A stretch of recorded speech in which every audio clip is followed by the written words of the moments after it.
Universal star Kamal Haasan హీరోగా శంకర్ దర్శకత్వంలో తెరకెక్కించిన లేటెస్ట్ మూవీ భారతీయుడు 2 కాగా ఈ చిత్రం ఈ రోజే విడుదలైంది.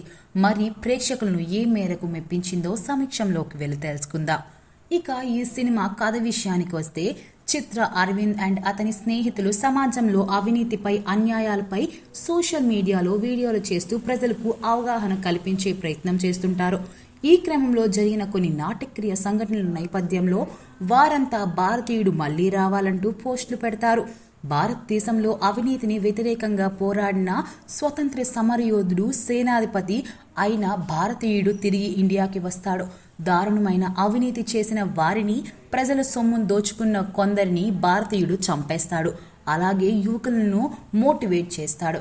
భారతీయ మాటల ప్రభావం కారణంగా చిత్ర అరవింద్ జీవితంలో చాలా విషాదం జరుగుతుంది. దానికి కారణం భారతీయుడే అంటూ అందరినీ నిందిస్తాడు. అసలు ఏం జరిగింది? ఎందుకు సామాన్య జనం కూడా భారతీయుడిపై కోపం పెంచుకున్నారు? ఇంతకీ భారతీయుడు టార్గెట్ ఏమిటి అనేదే మిగిలిన కథ. ఇక ఈ సినిమా ప్లస్ పాయింట్స్ విషయానికి వస్తే సమకాలీన సమాజంలో పెరిగిపోయిన అవినీతి, అన్యాయాలను ఆలోచనాత్మకంగా ఎస్టాబ్లిష్ చేస్తూ సాగిన ఈ సినిమాలో భారీ తారాగణంలో పాటు అద్భుతమైన విజువల్స్ మరియు భారీ యాక్షన్ ఎపిసోడ్స్ వంటి అంశాలు సినిమాకు స్పెషల్ అట్రాక్టర్గా నిలిచాయి. సేనాపతిగా కమల్ హాసన్ ఎప్పట్లాగేనే తన యాక్టింగ్ తో ఆకట్టుకున్నారు. కమల్ లుక్ అండ్ మేనరిజంతో పాటు ఆయనపై వచ్చే యాక్షన్ ఎపిసోడ్స్ కూడా చాలా బాగున్నాయి. అలాగే బ్రేకింగ్ డాగ్స్ అంటూ సాగిన యానిమేషన్ విజువల్స్ కూడా బాగున్నాయి. మొత్తానికి విజువల్ గా ఈ చిత్రం చాలా గ్రాండియర్ గా ఉంది. చిత్ర అరవింద్ పాత్రలో సిద్ధార్థ్ ఒదిగిపోయాడు. పైగా సిద్ధార్థ్ కి స్క్రీన్ టైం కూడా ఎక్కువగానే ఉంది. సకల కళా వల్లవన్ సద్గుణ పాండియర్ గా ఎస్జే సూర్య తన పాత్రకు ప్రాణం పోశారు. సిబిఐ ప్రసాద్ గా బాబీ సింహ ఆకట్టుకున్నాడు. దిశ పాత్రలో రకుల్ ప్రీత్ సింగ్ కూడా మెప్పించింది. నటి ప్రియా భవానీ శంకర్ తన పాత్రలో మెరిశారు. మరో కీలక పాత్రలో సముద్రకని కూడా చాలా బాగా నటించారు.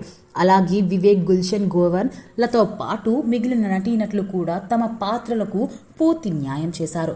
ఇక దేశంలో అవినీతి, రాజకీయ నాయకులను, అలాగే అధికారిక అక్రమాలను బహిర్గతం చేస్తూ సాగే కార్టూన్ ట్రాక్ సినిమాలో హైలైట్ గా ఉంది. మొత్తానికి భారీ విజువల్స్ తో పాటు గుడ్ ఎమోషనల్స్ కూడా బాగా చూపించారు. ముఖ్యంగా సమాజంలోని లోటుపాట్లను దర్శకుడు శంకర్ చాలా బాగా చూపించారు.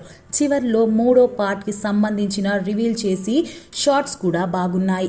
ఇక ఈ సినిమా మైనస్ పాయింట్స్ విషయానికి వస్తే అవినీతికి వ్యతిరేకంగా పోరాడే వృద్ధ స్వతంత్ర సమర యోధుడి కథ గురించి ఆల్రెడీ భారతీయుడు చిత్రంలోనే చాలా బాగా చూపించారు.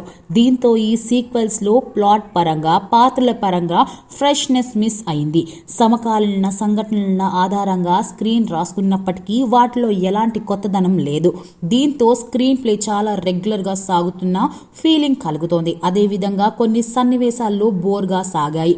పైగా దేశంలోని అవినీతి, రాజకీయ నాయకులను బహిర్గతం చేయడానికి చాలా సీన్స్ ను ఎస్టాబ్లిష్ చేశారు. ఆ అవినీతి గురించి అవగాహన ఉన్నదే కదా, ఆ అవినీతిపై భారతీయుడు ఏం చేశాడు అనేదే ఆసక్తికరంగా ఉంటుంది. కానీ ఆ కోణంలో ఈ సినిమా ఎక్కువసేపు సాగిపోవడం కొంత నిరాశ కలిగిస్తోంది. పైగా కమల్ హాసన్ తో పాటు ఈ మూవీలో సిద్ధార్థ్ క్యారెక్టర్ కి కూడా లెంత్ ఎక్కువగా ఉండటం ఫ్యాన్స్ కి రుచించదు. అనిరుద్ మ్యూజిక్ కూడా గొప్పగా సాగలేదు. మొత్తానికి ఈ సినిమా కొన్ని చోట్ల బోరింగ్ ప్రేతో అవుట్ డేటా సీన్స్ లో సాగుతోంది. ఇక ఈ సినిమా టెక్నికల్ విషయానికి వస్తే టెక్నికల్ గా చూసుకుంటే ఈ సినిమాల్లో సాంకేతిక విభాగం వర్క్ చాలా బాగుంది. అనిరుద్ రవిచందన్ సంగీతం సినిమాకు ప్లస్ కాలేదు. రవివర్మ సినిమాటోగ్రఫీ మాత్రం సినిమాకే హైలైట్ గా నిలుస్తోంది. కొన్ని కీలక సన్నివేశాల్లో కెమెరామాన్ పనితనం చాలా బాగుంది. ఎడిటర్ ఏ శ్రీకర్ ప్రసాద్ ఎడిటింగ్ బాగుంది. సినిమాలో నిర్మాతలు సుభాస్కరన్, అల్లిరాజా, ఉదయనిధి, స్టాలిన్ పాటించిన ప్రొడక్షన్ వాల్యూస్ అద్భుతంగా ఉన్నాయి. దర్శకుడు ఎస్ శంకర్ దర్శకత్వం పరంగా మాత్రం చాలా బాగా ఆకట్టుకున్నారు. రచన పరంగా మాత్రం ఆకట్టుకోలేకపోయారు. ఇక ఈ సినిమా తీర్పు విషయానికి వస్తే భారీ అంచనాల మధ్య వచ్చిన ఈ భారతీయుడు 2 కమల్ అభిమానులు మాత్రం ఆకట్టుకుంది. అలాగే శంకర్ మార్క్ విజువల్స్, కమల్ హాసన్ నటన సినిమాకి ప్లస్ అయ్యాయి. అయితే boring play, out data screen and పెద్దగా కథ లేకపోవడం మరియు కొన్ని సన్నివేశాల్లో రెగ్యులర్ గా సాగడం వంటి అంశాలు సినిమాకి మైనస్ పాయింట్స్ గా నిలిచాయి.